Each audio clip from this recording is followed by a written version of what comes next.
Good morning class. So देखिए, today we are going to discuss the new topic that is crystallisation. Actually ये topic आपको वापस से class 10th में पढ़नी होती है, बट आप यहाँ पे थोड़ा सा इंट्रोडक्शन देख लें कि क्रिस्टलाइजेशन होता क्या है। ठीक है, the methods used for obtaining a substance in pure solid geometrical shaped crystals is called crystallization. कोई भी ऑब्जेक्ट हो, कोई भी सब्सटेंस हो, अगर आप उसको उसके बेसिक ज्योमेट्रिकल शेप यानी उसका जो एग्जैक्ट शेप है उस फॉर्म में अगर आप पाते हैं तो उसी को हम क्या कहते हैं, उसका क्रिस्टलाइजेशन कहते हैं। क्या है? That is known as crystallization. The process of crystallization is used for obtaining pure crystalline substance from its impure sample. और ये क्यों यूज किया जाता है? किसी भी इम्प्योर मिक्सचर में से, यानी कि मेरे पास कोई एक ऐसा मिक्सचर इसमें प्योर इम्प्योर सब कुछ मिला हुआ है और मुझे से सिर्फ प्योर चीज़ों को अलग करना है, तो मैं उसके लिए क्या मेथड यूज करता हूँ? क्रिस्टलाइजेशन। चलिए, तो आपको क्या लिखना है? हेडिंग आपने डाल देना है क्रिस्टलाइजेशन, उसके बाद आप डेफिनेशन यहाँ तक लिखेंगे और यहाँ से लेके यहाँ तक इसका वो नोट कर लेंगे यूजेस। उसके बाद दिया for example common salt is obtain from sea water by evaporation. आपको पता है जो सी वाटर है they are very saline in nature, बहुत ही खारा होता है पानी, नमकीन जैसा। हाँ, तो उसमें से एक्चुअली ऐसा इसलिए होता है क्योंकि उसके अंदर सॉल्ट की मात्रा ज़्यादा होती है। अगर मुझे सॉल्ट को अलग करना है तो मुझे क्या करना होगा? उस वाटर को इवापोरेशन कराना होगा, यानी कि वाटर जो है उसको वेपर में कन्वर्ट करना होगा और ऐसे वेपर बन के वो गैसेस में मिक्स हो जाएगा और हमें सॉल्ट मिल जाएगा। The sea water is collected in shallow beds called lagoons. अब क्या होता है, जो सी वाटर होता है समुद्र का पानी, समुद्र में कहीं कहीं पे चीज़ें ऊंची होती हैं, कहीं कहीं पे गहरी होती है। तो जो इलाका ऊंचा होता है जब बारिश के दिन होती है वहाँ पे भी पानी भर जाता है, लेकिन जैसे ही फिर गर्मियों का मौसम आता है तो पानी का लेवल कम होने लगता है, तो पानी जो ऊंची जगहों पर चली गई वो वहीं फंस जाती है, वहीं रुक जाती है, जिनको हम लैगून्स कहते हैं। आप एसएसटी में थोड़ा बहुत इसके बारे में अच्छे से पढ़े होंगे।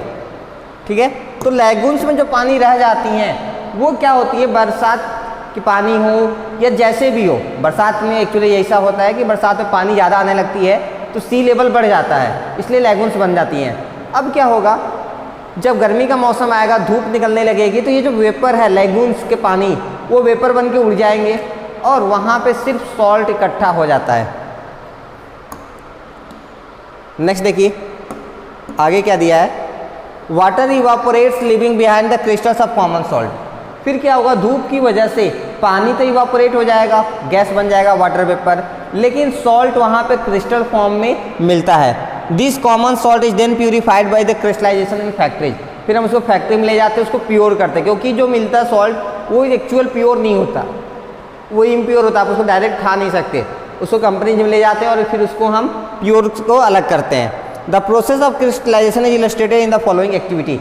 आपके बुक में एक एक्टिविटी दी होगी, आप उसको पढ़ सकते हैं। ठीक है, आपको याद रखना है क्रिस्टलाइजेशन क्या होता है, it is a kind of physical change. हाँ, and different substances form crystals of different shapes and colour. अलग अलग सब्सटेंस के जो क्रिस्टल्स होते हैं उनकी शेप अलग अलग होती है और उनका कलर भी अलग अलग होता है। तो आपको ये लिखना था, ये लिखना है और उसके बाद डू यू नो, ये पूरा बॉक्स कॉपी करना है। कर सकते हैं? तो चलिए, पहला, the formation of brown powdery substance on the surface of iron in the presence of moist air is called rusting of iron. वो प्रोसेस जिसमें कि लोहे या लोहे के सामानों पे बाहर के नमी हवाओं वाली नमी को कांटेक्ट में आने की वजह से उसके ऊपर जो ब्राउन कलर का पाउडर बन जाता है उसको रस्ट कहते हैं और इस प्रोसेस को रस्टिंग ऑफ आयरन कहते हैं। वही second, brownish powdery material formed on the surface of the iron in the presence of moist air is called rust, जिसको हम आयरन थर्ड ऑक्साइड या सिंपली फेरिक ऑक्साइड कहते हैं। तो आप आयरन थर्ड ऑक्साइड ना कह के आप इसको फेरिक ऑक्साइड के फॉर्म में याद रखेंगे। इसका फॉर्मूला होता है Fe2O3। क्या होता है? Fe2O3। The essential requirement for the rusting are, अगर कहीं भी जंग लगना है तो उसको जंग लगने के लिए दो चीज़ों का होना एकदम कंपलसरी है, पहला ऑक्सीजन, दूसरा वाटर, और दोनों ही कहाँ मिलती हैं? हवा में। Rusting of iron can be prevented. अगर हमें जंग लगने से किसी आयरन ऑब्जेक्ट को बचाना है तो मुझे क्या क्या करना पड़ेगा? हाँ, पहला पेंटिंग, ग्रीसिंग, ऑयलिंग। इससे क्या होगा, एक लेयर बन जाएगा जो लेयर लोहे के सरफेस को बाहर वाली हवा से कांटेक्ट करने नहीं देता, जिसकी वजह से जंग नहीं लगता। दूसरा है गैल्वेनाइजेशन। इसमें हम क्या करते हैं, एक आयरन ऑब्जेक्ट के ऊपर दूसरी तरफ से हम क्या करते हैं, लेयर चढ़ा देते हैं दूसरे मेटल का। जैसे जिंक हम यूज कर सकते हैं, क्रोमियम यूज कर सकते हैं। नेक्स्ट है electroplating with any corrosion resistant metal. ऐसे ही हम इलेक्ट्रोप्लेटिंग करते हैं। इसमें भी क्या होता है, एक मेटल के ऊपर हम दूसरे मेटल के एक पतली सी लेयर चढ़ा देते हैं। क्रोमियम, निकिल वगैरह यूज किया जाता है। नेक्स्ट हमारा टीनिंग, हम टीन के फॉर्म में उसको यूज कर लेते हैं। एलोइंग, मिक्सचर बना लेते हैं just like steel. Steel is the alloy, जो कि आयरन, निकिल, मैग्नीज जैसे बहुत सारे ऑब्जेक्ट से मिलकर बना है। लेकिन स्टेनलेस स्टील पे कभी भी रस्ट नहीं लगता। क्यों? क्योंकि ये लोहे है, वो मिक्सचर है। कैथोडिक प्रोटेक्शन, इसमें हम क्या करते हैं, किसी भी एक लेस रिएक्टिव मेटल, जैसे आयरन का ऑब्जेक्ट है तो उसके साथ साथ कोई एक हाई रिएक्टिव मेटल रख देते हैं। फॉर एग्जांपल मैंने रख लिया मैग्नीशियम। अब क्या होगा, जब तक वहाँ मैग्नीशियम रहेगा, क्योंकि मैग्नीशियम हाईली रिएक्टिव है, तो खुद रिएक्ट करता रहेगा और वो कभी भी आयरन ऑब्जेक्ट को रिएक्ट नहीं करने देगा, यानी कि आयरन ऑब्जेक्ट पे रस्टिंग नहीं होगी।